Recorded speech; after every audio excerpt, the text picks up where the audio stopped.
Suona la sveglia.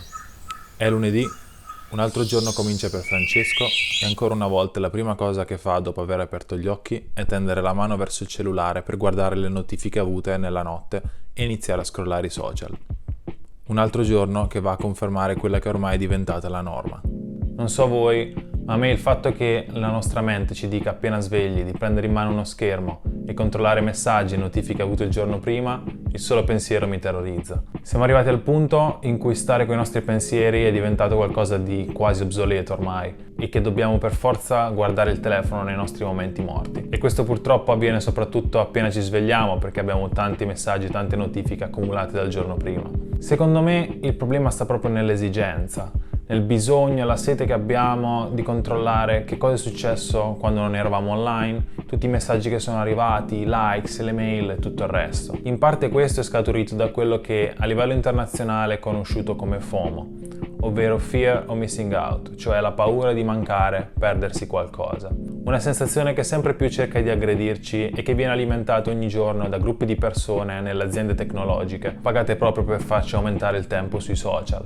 Il fatto è che semplicemente spesso non ce ne accorgiamo proprio, però quando ci fermiamo a riflettere effettivamente capiamo che c'è qualcosa che non va. L'obiettivo sarebbe quello di usare i social media come uno strumento per far sì che in caso di evenienza siano a nostra disposizione e non noi dipendenti da loro. Come possiamo fare questo allora? Beh, possiamo iniziare a cambiare la nostra attitudine e le nostre abitudini. Una strategia che ho iniziato a usare da qualche tempo a questa parte è semplicemente non controllare il telefono di prima mattina. L'unica cosa che faccio, non appena la sveglia suona, è cliccare il tasto posponi e tirarmi su dal letto. Dedico 10 minuti allo svegliarmi, pensare, riflettere e focalizzarmi su me stesso. Non appena i 10 minuti passano, il telefono suonerà di nuovo e quello è il momento in cui spegnerò la sveglia e inizierò la giornata. Preparo la colazione e solo dopo che avrò finito di mangiare allora controllerò il telefono.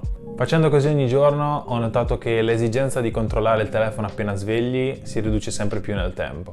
I primissimi giorni farà strano svegliarsi e non prendere subito il telefono in mano, quasi come fosse una dipendenza a cui dobbiamo rinunciare. Il semplice posticipare di un'ora o di mezz'ora però il check dei social e del nostro telefono in generale può essere di grande utilità non solo per diminuirne il bisogno, ma anche per iniziare la giornata con una mente più lucida e concentrata. Ricerche di Chelsea Pottinger, un'esperta di benessere a livello internazionale, hanno infatti dimostrato che l'uso dei social e del telefono come prima cosa appena svegli può facilmente comportare stress, irritabilità e paranoia.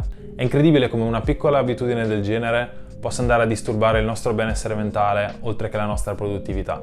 A volte siamo così costantemente presi dai nostri impegni che è solo quando realizziamo che effettivamente c'è un problema alla base che poi possiamo iniziare a lavorarci e a cambiare qualcosa. Nel mio caso è stato grazie a The Social Dilemma che mi sono accorto di questo, o meglio, sapevo già che fosse una brutta abitudine, però è come se stessi aspettando qualcosa che mi desse una motivazione in più, magari con fatti e testimonianze, per cambiare.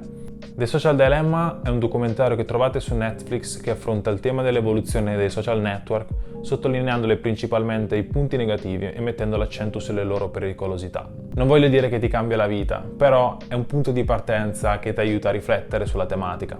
Personalmente ho voluto cambiare qualcosa nelle mie abitudini quotidiane dopo aver visto questo documentario e ne sto già vedendo i risultati positivi dell'aver tolto questa abitudine del controllare i social e il telefono appena sveglio. Ed è per questo che ho pensato di realizzare questo video con la speranza magari di poter ispirare qualcuno di voi a togliere questa brutta abitudine secondo me. Se anche tu senza accorgertene sei finito nel circolo vizioso di controllare il telefono di prima mattina, fammelo sapere con un commento qua sotto così saprò che effettivamente non sono stato l'unico ad avere questa abitudine. Io ti ringrazio per aver visto questo video e spero che sia stato utile in qualche modo. Per altri contenuti su minimalismo e crescita personale ti invito a iscriverti al canale se non l'avessi ancora fatto e ti invito anche a seguirmi su Instagram a Franco Lo Conte per altri contenuti.